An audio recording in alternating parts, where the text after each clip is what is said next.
Welcome to Kanen Coffee. Today we have a nice ECM Giotto came to the shop. It was clogged here in the filter.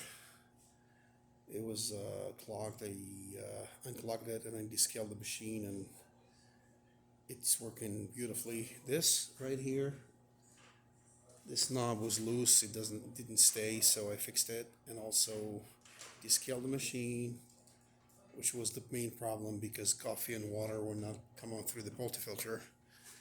And it's ready. Let's pull a shot. And the lever, it's in its place.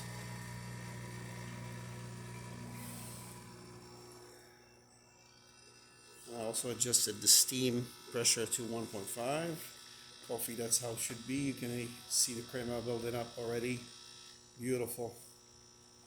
And yeah, please don't forget to subscribe. Thank you.